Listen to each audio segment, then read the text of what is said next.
백정은 교수도 뭐 풍수주의 지금 이 과학을 말해야 되는 이 시대에 또 뭐 웬 풍수 뭐 이런 지리학자까지 동원해가지고 대통령실을 이전했냐 뭐 이런 이야기죠. 결론은 주술이나 그런 무속으로 국정을 운영한다는 그런 프레임을 씌우려고 발악하는 세력들의 가짜 뉴스와 괴담의 일부분입니다. 예. 일개 개인의 주관적 의지에 의해서 여기는 그냥 된다 안 된다 이런 판단을 해가지고 중요한 관절을 결정할 때 관절하는 건 어떤 겁니까? 국가 보안, 안보에 매우 중요한 건데 한 개인의 의견을 따라서 예. 결정한다? 이건 공적 시스템이 발동이 되는 것은 아닌 것이죠. 아주 모르게 아무도 모르게 숨어서 이렇게 하는 것 자체가 이건 공적 시스템이 붕괴됐다라는 거죠.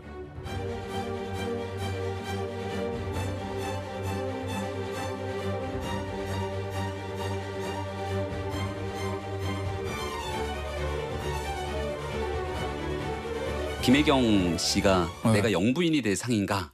라고 물어봤다는 그 풍수 전문가가 있다라고 하는 그 한 언론 기사가 있어서 그 내용을 굉장히 재밌게 본 기억이 있는데 그 사람이 바로 이 백제공 교수라는 얘기를 이번에 처음 알았습니다.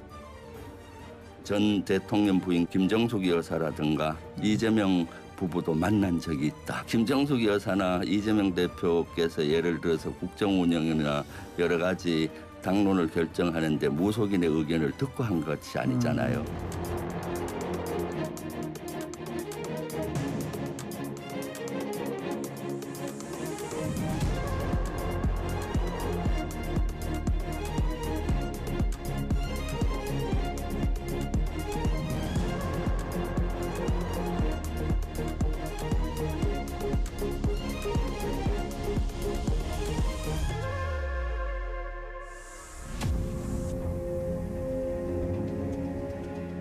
부채부터권을 포기했고 당론으로서 이제 가결을 했기 때문에 실제로는 아마 이게 정당한 조건이라고 하는 것이 사족이 안 붙었으면 훨씬 더 좋았을 뻔했다라고 하는 개인적 느낌은 있는데요. 예.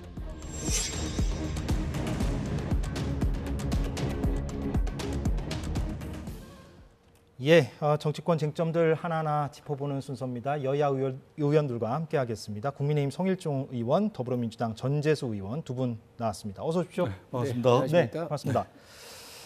앞서 그 서울 교사노조 대변인과 제가 인터뷰를 했는데 지금 국민들도 많이 분개하시는 것 같고요. 이번 그 서희초등학교 교사 자살과 관련해서.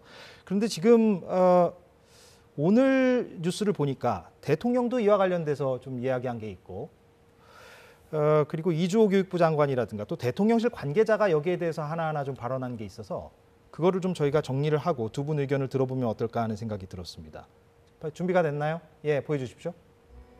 예, 대통령은 오늘 윤석열 대통령은 교권을 침해하는 불합리한 자치조례 개정을 추진하겠다라고 했는데 저 자치조례가 아무래도 학생인권조례를 말하는 걸로 풀이가 됩니다.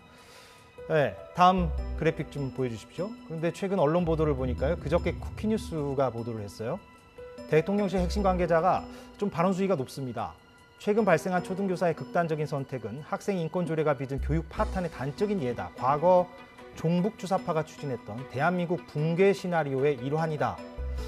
이렇게 얘기를 했어요. 예, 핵심 관계자는 사실 대통령실에서 몇몇 안 됩니다. 사실은 관행적으로 언론에서 핵심 관계자 이렇게 표현을 하는데 그분들 가운데 이제 누가 이야기했는지 모르겠으나 저렇게 좀 종북 주사파라는 단어까지 등장을 했고요. 다음 것이요. 이주호 사회부총리 겸 교육부 장관. 학생의 인권이 지나치게 우선시되면서 교사들의 교권이 땅에 떨어지고 교실 현장은 붕괴되었다. 교육감들과 협의해서 역시 학생 인권 조례를 재정비하겠다라고 얘기를 했습니다. 지금 정치권의 쟁점이 되는 듯해 보이기도 합니다. 이 학생 인권 조례를 둘러싸고 또 일부 지역에는 이제 진보 성향의 교육감들이 있고 일부 지역에서는 보수 성향의 교육감들이 있는데 그거를 둘러싸고도 좀 대립이 있는 것 같고 좀 어떻게 보시는지 먼저 좀 총평을 해주시면. 우선 학생 인권 조례의 독소 조항을 이렇게 좀 봐보면요. 교사에 대한 신고 조사 요구권, 또 복장 두발 자유, 휴대전화 강제 회수 금지, 직간접적인 처벌 같은 경우를 못하게 돼 있어요. 교사가 그 어떤 것도 할 수 없는 것이지요. 그러니 국민들께서 분노하는 지점이 그거 아니겠습니까? 선생님이 머리끄댕이를 잡혀가지고 쓰러뜨려도 저항할 수밖에 없잖아요. 저항할 수가 없잖아요. 폭행을 3주씩 당해도 무슨 방법이 없잖아요. 그러니까 이 무너진 이 교권에 대해서 분노하는 지점이라고 생각을 하고요. 두 번째로는 그러면 그동안 이 교육의 주도권을 누가 행사해 왔는가. 주로 이게 다 전교조 출신들이 정말 아주 한정되어 있는 한두 군데 빼놓고는 다 전교조 출신들 선생님들께서 교육감이 많이 되셨어요. 서울, 경기, 인천, 충남 어디 다. 그랬었기 때문에 이 아무래도 학생 인권 조례라고 하는 이러한 제도를 균형이 무너졌던 것이죠. 선생님의 교권도 있는데 또 반대쪽인 학생들 중심으로 온 거예요. 참 저희 학교 다닐 때는 학생 인권이라고 하는 게 전혀 없었지 않습니까? 정말 선생님들이 많이 때리고 그랬습니다.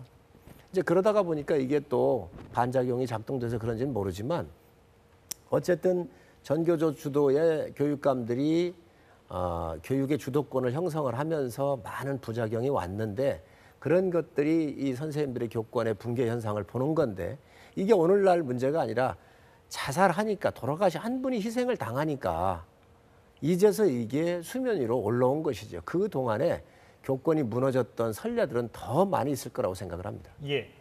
어떻게 보십니까?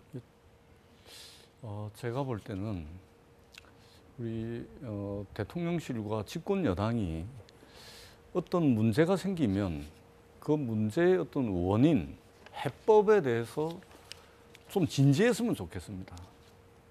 차근차근 원인과 해법을 찾아보고 그리고 그것에 대한 대안을 국민들께 좀 소상하게 설명하는 그런 진지한 자세와 태도가 좀 필요하다는 아쉬움을 가지고 있습니다. 왜 그러냐면 작년에 이태원 참사부터 시작을 해서 최근에는 이제 오송 지하차도에 정말로 일어나서는 안 되는 정말 일어날 수도 없는 그런 이제 인재가 터지고 또 최근에는 우리 선생님들께서 교육 현장에 계신 선생님들께서 지금 이제 들고 일어난 이 분노에 가득 차서 들고 일어나고 있는 그런 이제 우리 이 지금 상황들을 목도하고 있는데 이럴 때마다 이 대통령실과 국민의힘이 전부 남 탓합니다. 전부 남 탓합니다. 비가 와도 남 탓이고 사람이 죽어 나가도 남 탓이고 전부 남 탓을 하고 있습니다. 기본적으로 우리가 남 탓해가지고 문제가 해결이 되고 남 탓해가지고 대안이 나온다면 너도 나도 할 거 없이 남 탓하죠. 저희들도 남 탓하겠습니다. 근데 기본적으로 남 탓해가지고는 대안이 나오지를 않습니다. 기본적으로 나의 잘못이다. 스스로를 돌아보고 그럴 때만이 우리가 대안을 찾을 수가 있는 것입니다. 이 안타까운 이 23살밖에 되지 않은 초등학교 교사가 스스로 목숨을 끊었습니다. 이 문제를 과연 또 전교조 탓이다, 또 종북 주사파 탓이다. 아니 이런 이야기를 듣고 그 말에 동의할 수 있는 대한민국 국민들이 과연 몇이나 되겠습니까? 그렇기 때문에 집권 여당이 문제와 해법을 제시하는 데 있어서 조금 더 진지한 그런 자세와 태도가 필요한 시점이다. 이렇게 생각합니다. 저는 전 의원님 전 의원님 지적하시는 거 반론을 제기할 생각이 없고요. 진지한 고민을 통해서 대안을 찾아야 한다는 말 정확한 지적이십니다. 예. 그거를 하려면 과거의 데이터나 과거에 지금까지 현행에 오면서 나오는 이런 문제점이나 제도를 분석을 해야 나오는 거거든요. 지금까지 누적된 거예요. 교단에서 선생님들의 교권이 추락됐던 것은 지금 어제 오늘의 문제가 아니잖아요. 지금까지 엄청나게 축적됐던 것들이죠. 그런데 이 교육의 주도권이 누구한테 있었나? 아니 분명한 것은 전교조 출신의 교육감들이 많다가 보니 이분들에 의해서 주도해왔던 것들이 맞잖아요. 그렇기 때문에 그러한 문제점들을 또 그런 사례들을 우리가 분석해 볼 필요가 있다. 그리고 그에 따라서 이 교육의 문제는 여야를 떠나가지고 우리가 다음 세대를 육성하는 거잖아요. 그래서 이념이나 이런 걸 빼고 정말로 학생 인권 이 조례 같은 경우 문제가 있다고 한다면 정말 이거는 다시 검토하고 미래를 향해서 보완하고 또 수정을 해야 한다고 생각을 합니다. 예. 짧게 말씀드리자면 전국적 단위에서 교권이 침해를 받는 사례들이 발생을 하고 있습니다. 우리 성일종 의원님 제가 말씀의 취지는 잘 알겠습니다만 그 의원님 말씀대로라면 진보 교육감이 교육감으로 있는 지역에서만 상대적으로 아주 우리가 주목할 만한 수준에서 어떤 교권 붕괴 현상들이 있어야 되는데 그렇지가 않죠. 전국적 단위에서 이런 이제 현상들이 나타나고 있기 때문에 단순하게 학생 인권 조례다, 진보 교육감들이 교육감을 하고 있는 지역에서 특별히 수치가 많다든지 이 인권 조례 때문에 그렇다라고 한다면 그런 데이터가 있어야 되겠죠. 그리고 조금 전에 우리 요 앞전 코너에서도 우리 현장에 계신 교사분 말씀하셨지만 보수 교육감이 계신 곳에서도 여전히 교권 붕괴 현상들은 여전히 많이 나타나고 있다. 그렇기 때문에 문제가 되게 복합적입니다. 우리가 교단, 교실을 둘러싼 교육적 환경 자체가 굉장히 중청적이고 복합적인 요인들에 의해서 환경이 많이 바뀌었다. 그런 측면에서 접근을 해야지 그런 식이면 학생 인권 조례 없애버리면 문제가 다 해결되겠네요. 그렇지 않죠. 그래서 우리가 이 부분은 조금 더 남 탓할 것이 아니고 그리고 이것 또한 정쟁의 소재로 몰아갈 것이 아니고 우리가 정말로 진지한 그런 접근 방식이 필요한 시점이다 이렇게 생각을 합니다. 두 분이 차례대로 말씀 주셨으니까 다음 현안으로 넘어가겠습니다. 아마 그 교권 부분은 저희가 지속적으로 좀 다룰 사안이기 때문에 오늘은 좀 지난 금요일부터 주말 사이까지 계속 좀 언론에서 회자가 된 이 사안을 좀 다뤄볼까 하는데요. 대통령실 관저 선정 과정에서 천공이냐 백재건 교수냐 이 부분입니다. 이게 이제 지난해 초였죠. 이제 대선에서 윤석열 후보가 이제 이기고 나서 대통령실을 옮기겠다라고 했고, 그리고 이제 관저를 새롭게 이제 선정하는 과정이 있었죠. 그래픽 좀 준비해 주십시오. 제가 그래픽을 보면서 요약 설명을 해드리겠습니다. 지난 2월입니다. 그러니까 올해를 얘기합니다. 올해. 그러니까 지난해에 이미 대통령실과 관저는 다 옮겨졌죠. 그런데 지난 2월에 부승찬 전 국방부 대변인, 그러니까 문재인 정부 당시에 국방부 대변인을 했었습니다. 부승찬 전 대변인이 천공이 지난해 그 대통령 관저를 알아보고 다니는 그 과정에서 그 후보지 가운데 한 곳을 천공이 방문을 했었다라는 증언을 본인이 들었다라고 이야기를 했습니다. 문제 제기를 한 거죠. 그 장소는 육군 참모총장 공관이었습니다. 물론 최종적으로 거기가 관저가 되진 않았습니다. 외교부 장관 공관이 됐죠. 하지만 어찌됐건 그 후보지를 방문하는 과정에서 천공이 등장했다. 이런 목격담을 본인이 구체적으로 들었다라고 문제 제기를 지난 2월에 했습니다. 그 보도가 되고 나서 대통령실은 명예훼손 혐의로 부승찬 전 대변인과 그 관련 기자들, 그 보도를 했던 기자들을 고발했습니다. 그러니까 경찰이 수사를 했죠. 그 고발을 받아서. 그런데 지난주 금요일이었습니다. 저희 KBS가 단독 보도를 했는데 그 경찰 수사 과정에서 이제 드러난 것이 CCTV 등을 확인한 결과 천공이 아니라 백재건 교수더라라는 게 경찰의 수사 잠정 결론이라는 겁니다. 그래서 저희가 천공과 백재건 교수를 좀 보여드리겠습니다. 이게 헷갈릴 수도 있을 것 같은 그런 용모가 부분적으로 있어서 왼쪽이 천공이고 역술인이죠. 윤석열 대통령 부부와 오래전부터 가깝게 지내지 않았느냐라는 의혹 제기가 지난 대선 당시에도 있었습니다. 물론 당시에 윤석열 후보는 그 부분에 대해서 부인하는 취지로 이야기를 했고요. 오른쪽이 이제 백재건 사이버 한국외국어대학교 겸임 교수인데 관상가이자 풍수지리가입니다. 언론에 기고도 많이 하는 분이에요. 근데 이제 두 분 다 이제 수염이 길다 보니까 목격자가 좀 헷갈렸을 수도 있고요. 또 부승찬 전 대변인은 오늘 아침에 라디오 인터뷰에서 경찰의 수사 결과를 존중한다. 그러나 천공이 또 방문했을 가능성도 여전히 있다라는 취지로 이야기를 한 것을 제가 들었습니다. 일단 여기까지 제가 정리를 했고요. 이 사안을 어떻게 좀 보시는지 먼저 문제 제기하는 쪽에서 좀 먼저 말씀해 주시면. 사실은 나라 경영, 국가 경영이라는 것을 이런 식으로 하면 안 되죠. 적어도 육군 참모총장의 공간이라고 한다면 보안시설입니다. 통제구역이죠. 저도 이제 군생활을 해서 뭐 잘 압니다만은 대개의 경우 이런 보안시설 통제구역에 들어갈 때는 비밀 취급 인가를 받은 사람만이 특별하게 출입을 할 수가 있습니다. 그리고 출입을 하더라도 공식적으로 말하자면 출입 기록을 반드시 남기게끔 돼 있죠. 왜냐하면 육군 참모총장 정도 되면 대한민국의 안보 컨트롤 타워의 중요한 축입니다. 그런 축에 참모총장이 있는 공간에 민간인이 비밀 취급 인가도 안 받았을 가능성이 많죠. 민간인이 출입 기록도 지금 없다는 거 아닙니까? 출입 기록도 없이 거기를 들락날락한다?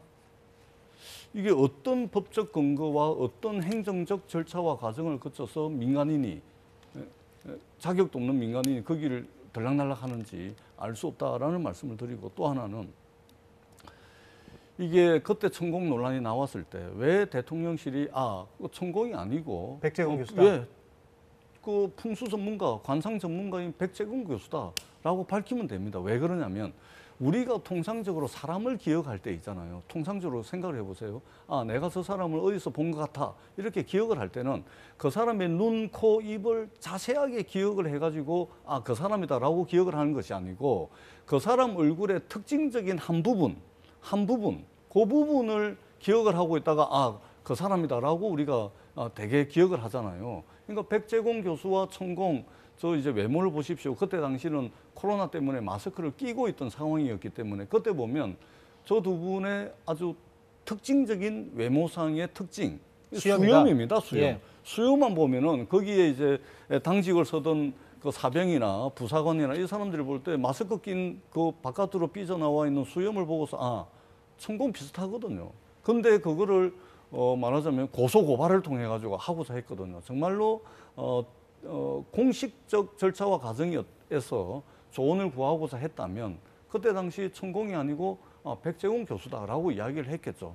근데 숨기고 싶었던 거죠. 세상만사 우리 언론이 대단한데 숨기려고 그래도 숨길 수가 없는 겁니다. 결국은 이렇게 드러나지 않습니까? 나라 경영, 국가 경영을 법이 정하고 있는 절차와 과정, 행정 과정을 통해서 하는 것이 아니고 어떤 관상 전문가, 풍수 전문가를 통해 가지고 국가 대사를 결정하는 것은 부적절했다. 21세기 근대 국가에 있어서 부적절하죠. 개인적으로는 가능합니다. 그런데 국가 의사결정 과정에 이런 비공식적인 이런 걸 통해 가지고 한다는 것은 있을 수가 없는 일이다. 이렇게 생각합니다. 예, 반론 주신다면. 근데 우리가 좀 상식선에서 판단할 필요가 있습니다.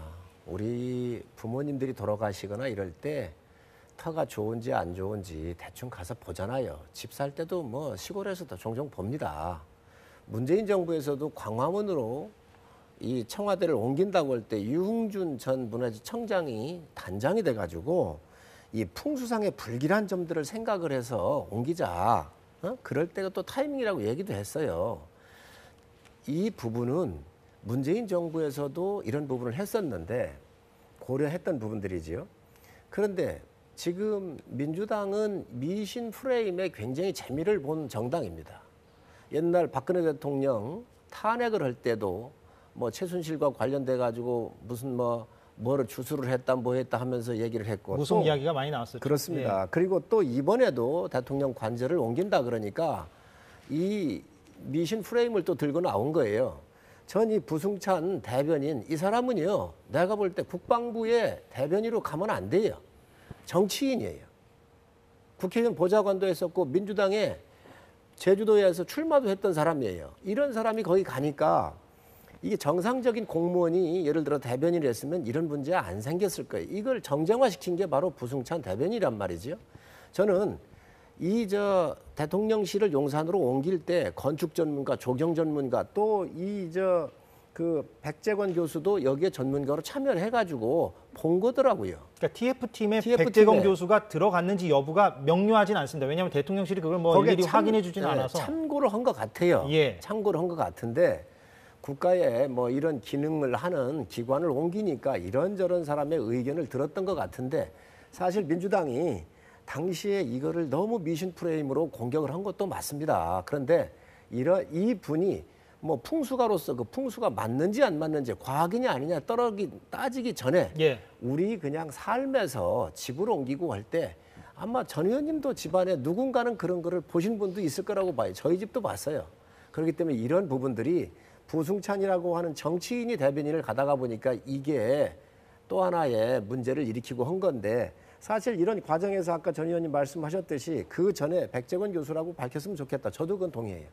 미리 그냥 그때 해명을 그렇습니다. 했으면 되었을 그런데 뻔했다. 또 담당자들은 그랬을 거예요. 밝히고도 싶었는데 이걸 또 하면 또 물고 늘어지고 했기 때문에 수사를 통해서 정상적으로 나오는 게 좋지 않겠나 이런 또 판단도 했을 거라고 생각을 해요. 그래서 제가 드리는 말씀은 이러한 그냥 우리 전통적으로 내려왔었던 풍수를 한번 보는 거에 참고적 자료였었던 것 같은데 이것을 너무 미신 프레임으로 완전히 이 정권을 그냥 공격하기에 모든 게 매몰이 됐었다고 생각을 합니다. 제가 짧게 좀 덧붙여서 말씀을 드리자면 대통령과 김건희 여사 주변에는 특별히 건진법사다, 뭐 천공이다, 또 손에 왕자를 쓰고 나오고 이런 것들이 너무 많습니다. 그러다 보니까 이런 의혹을 가지는 것은 대통령과 영부인이 자초한 일이죠. 그렇지 않겠습니까? 계속해서 이런 이야기들이 계속해서 나오고 있지 않습니까? 그러면은 그 부분에 대해서 당사자인 두 분이 자세하게 설명을 하시든지 그러지 않으니까 이런 문제가 생기는 것이고 또 하나 개인적으로 있잖아요. 제 주변에도 관상 보시는 분들 많습니다. 제 주변에도 있잖아요. 점 보러 댕기고 좀 풍수지리 보러 댕기는 분들 많습니다. 아니 개인이 하는 거야 누가 문제를 삼습니까? 개인이 하는 거야 아무 문제가 없죠. 집을 남쪽으로 옮기든 동쪽으로 옮기든 서쪽으로 옮기든 무덤을 어디 자리에 쓰든 개인이 하는 건 아무 상관이 없죠. 그러나 여기는 대통령 관저입니다. 대한민국 대통령의 컨트롤 타워인 대한민국 대통령의 관저를 정하는 겁니다. 아니요. 관저를 정하는 데는 관저 안 땄어요. 개인이 관상을 보고 개인이 관저 후보지. 몇 자리를 후보지. 보고 하는 것이 아니고 컨트롤 타워인 대통령의 관저를 정하는 데 있어서 말하자면 관상 전문가, 풍수 전문가의 이야기를 했다는 겁니다. 여기 이런 것을 정하는 것은 국가의 의사결정 시스템이 있습니다. 그리고 의사결정 시스템은 법이 정한 절차와 과정이 있는 것이고 행정 절차라는 것이 있는 것입니다. 개인이 점 보고 개인이 풍수 보고 알겠습니다. 관상 보는 걸 문제 삼는 게 자, 아니다라는 말씀을 드립니다. 예. 그리고 관상을 보고 풍수를 보는 것이 미신인지 무속인지 저는 모르겠습니다. 그거 아닐 수도 있어요. 그러나 적어도 확실한 것은 관상 보고 점을 보는 것은 과학은 아니죠. 그리고 그것은 더 중요하게 행정행위는 더더군 아닙니다. 그렇기 때문에 이것은 굉장히 이 국가 경영, 나라 경영을 어지럽게 한다. 예. 비공식적인 사람에 의해 가지고 휘둘릴 가능성이 굉장히 많다.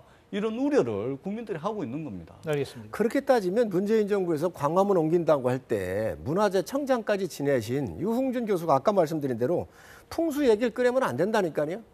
김정숙 여사도 이 백재현 교수한테 다 듣고 자문 받았다는 거 아니에요? 이재명 대표 이분한테 이재명 대표 네 분이 이분 모셔다가 밥을 사면서 얘기를 들었는데 이분이 한 10분쯤 얘기를 하니까 의자 땡기면서 정말로 귀를 쫑긋 하면서 자기 얘기 듣더라는 거 아니에요. 그건 백재건 교수의 물론 기고문이긴 그렇습니다. 합니다. 자, 예. 그런데 기고했었을 때 이재명 대표하고 밥 먹은 건 사실이고 그런 부분에 대해서 이재명 대표가 안 읽어보겠습니까? 자신 있으니까 쓴 거예요. 그런데 내 얘기는 이 부분에 대해서 여러 가지를 우리가 해왔던 풍속적 측면에서도 바라본 부분이 있다는 거죠. 육군 참모총장 공간 갔지만 거기 대통령 관저로 사용 안 하고 외교부 장관 공간으로 갔습니다. 그래서 이렇게 된 알겠습니다. 건데 예. 이거를 저는 민주당이 완전히 정치적인 정쟁을 하기 위해서 너무 과하게 비난할 수 있습니다. 그런데 이게 그렇게 대한민국을 그렇게 시끄럽게 할 정도로 그리고 완전히 윤석열 대통령이 마치 김건희 여사하고 무속에 빠져있는 무속인인 것처럼 그렇게 공격을 했는데 이 중심에는 내가 봤을 때 부승창이라는 사람이 있다는 거예요. 알겠습니다. 예, 여기까지 민주당도 하시죠. 해왔다는 거예요. 민주당도. 예, 충분히 그 두 분의 어떤 요지는 시청자분들께 전달이 되었을 거라고 생각하고요. 시간이 매우 많이 흘렀습니다. 예, 그래서 저희가 소화를 짧게만 더 하고 끝내야 될 것 같은데. 예. 윤석열 대통령의 그 장모 최은순 씨가 역시 지난 금요일이었습니다. 금요일에 좀 굵직한 소식들이 많이 들어왔는데 잔고증명서 위조 혐의로 징역 1년을 2심에서 선고받고 법정 구속이 됐습니다. 예, 지금 혐의가 나오고 있습니다. 예, 간단하게만 말씀드리면 잔고증명서, 그러니까 통장에 돈이 얼마 있다 이걸 위조한 거예요. 그래서 다른 사람을 이제 속였다는 건데, 그래서 왜 사기 혐의가 추가로 기소되지 않았느냐라는 문제 제기도 있긴 있었습니다. 그리고 부동산 차명 소유 혐의도 있어서 징역 1년으로 법정이 구속이 됐습니다. 예, 이 부분에 대해서 두 분 언급을 하시고 좀 마무리를 해야 될 것 같습니다. 오늘 또 앞에 인터뷰 때문에 시간이 좀 많지는 않아서 먼저 문제 제기한 쪽에서 이거 어떻게 보셨는지요? 일단은 최초로는 이제 장제원 의원이 2018년도 국정감사입니까? 그때 이제 최초로 잔고증명서를 아마 국정감사장에서 잔고증명서의 사본을 아마 들고 있었던 걸로 아마 제가 언론 보도를 통해서 본 것 같은데. 이 부분 잠깐 부연 설명드리면 좀 어떻게 보면 아이러니한 부분인데, 지금은 윤핵관 가운데 핵심으로 꼽히는 장제원 의원이 2018년 국정감사 당시에 서울중앙지방검찰청장이었던 윤석열 검사를 상대로 그것을 문제 제기했었던 그렇습니다. 게 처음 등장한 거죠. 그때 사실상. 정치권에서 최초의 문제 제기죠. 그런 측면에서 어떻게 보면 자초한 일일 수도 있는 것이고, 그리고 이게 지금 그 그 최은순 씨가 사무소 위조 사무소 행사 아닙니까? 그런데 이 위조된 사무소를 가지고서 대출도 받았다는 거 아닙니까? 그러면 그것이 법리적으로 보자면 이제 사기죄도 성립 가능성이 있는데 이 부분은 또 검찰이 기소를 하지 않은 겁니다. 그래서 지금 여러 언론에서 나오는 것이 뭐냐면 필요 최소한 범위 내에서 검찰이 기소를 했는데 그것이 법원에서 1심, 2심은 이제 사실관계를 다투는 거거든요. 3심은 이제 법리 적용이 제대로 됐는지 안 됐는지 다투는데 1, 2심에서 보통 이제 항소심을 하게 되면 1심의 형량의 절반 정도 이제 감형이 되는데 그대로 징역 1년이 인정이 됐습니다. 그렇기 때문에 사실관계를 부정을 할 수는 없는 것 같고 그리고 그 김건희 여사의 장모와 관련되는 것들이 이것뿐만이 아닙니다. 지금 양평 공흥지구 문제부터 시작해가지고 처가와 관련된 여러 가지 의혹들이 있기 때문에 예, 공흥지구 관련해서는 장모는 불송치됐습니다. 그렇습니다. 그래서 예. 이 부분과 관련해가지고는 알겠습니다. 이제 좀 시작이 된 것이다. 저는 이제 물꼬를 튼 것이고 앞으로 이 처가 리스크와 관련해서는 조금 더 수사를 통해서 알아봐야 될 내용들이 많다 이렇게 생각을 합니다. 두 가지를 좀 제가 여쭙고 싶은데 관련이 있습니다. 이제 시작이다라는 말씀에 대한 반론도 짧게 주시고요. 또 하나는 좀 생산적인 얘기를 하고 싶은데 특별감찰관을 그래서 조속히 좀 임명하는 게 여러모로 낫지 않느냐라는 문제 제기는 있습니다. 사실 그거 여야를 떠나서 거기에 대해서 좀 어떻게 생각하시는지 듣고 싶은데 시간이 많지는 않습니다. 뭐 이제 시작이다 얘기를 했는데 예. 뭐 민주당이야 계속해서 그 뭐든지 시작을 하고 싶겠지요. 그런데 이것도 웬간히 하셨으면 좋겠고 이게 2013년도입니다. 그리고 이번에 대한민국 법원의 판단은 대통령도 예외가 없다는 걸 보여주지 않았습니까? 그래서 민주당의 지금 여러 사건들에 대해서도 당당하게 나서시라. 대통령 장모도 구속이 되고 있습니다. 왜 이재명 대표 법원 가기를 두려워하십니까? 당당히 가셔야 한다고 생각을 하고요. 특별감찰관제를 얘기를 하셨는데 이미 대통령실에서는 얘기를 했습니다. 여야가 합의해서 빨리 보내달라. 이게 법에 보면 3명을 여야 합의해서 천거하게 돼 있잖아요. 그러면 대통령께서 그걸 임명을 하실 겁니다. 예. 빨리 그거를 좀 입장을 여야가 밝혔습니다. 합의를 좀 했으면 좋겠네요. 예. 근데 좀 많이 늦어진 감도 없지 않아 있어서 여야가 빨리 합의를 좀 했으면 좋겠습니다. 알겠습니다. 오늘 두 분과 얘기 나눴습니다. 성일종 의원 그리고 전재수 의원이었습니다. 고맙습니다. 감사합니다. 네.